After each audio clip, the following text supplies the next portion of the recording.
ഇന്ന് കുറച്ച് kitchen tip നോക്കാം. ഫസ്റ്റ് ടിപ്പ് എന്ന് പറഞ്ഞാൽ നമ്മുടെ വീട്ടിലൊക്കെ നാരങ്ങ മേടിക്കുമ്പോഴേ കുറച്ചുകൂടെ കഴിയുമ്പോൾ ചീത്തയായി പോകാറില്ലേ.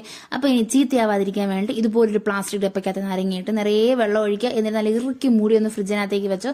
നല്ല അടിപൊളിയെ ഫ്രഷ് ആയിട്ട് ഇരുന്നോളൂ കേട്ടോ.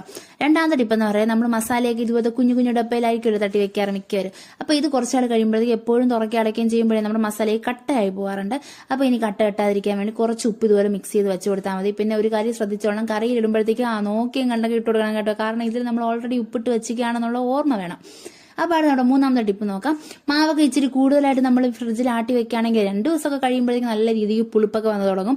അപ്പോൾ ഇനി അങ്ങനെ പുളിക്കാതെ നമുക്ക് അടിപൊളിയായിട്ട് മാവ് സ്റ്റോർ ചെയ്യാൻ വേണ്ടി പറ്റും. എങ്ങനെയാണെന്നല്ലേ, ആദ്യം ഇതുപോലൊരു പച്ചമുളക് കഴുകി വൃത്തിയാക്കിയിട്ട് നമ്മുടെ മാവിനകത്തേക്ക് ഇതുപോലെ ഒന്ന് മുക്കിയിട്ട് ഒന്ന് ഫ്രിഡ്ജിനകത്തേക്ക് ഒന്ന് വെച്ച് കഴിഞ്ഞാൽ അടിപൊളിയായിട്ട് നമ്മുടെ മാവ് ഇരുന്നോളൂ കേട്ടോ.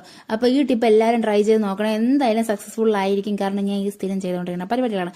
അപ്പോൾ മറ്റൊരു ടിപ്പുമായി കാണാം. അതുവരെ tata bye bye, see U.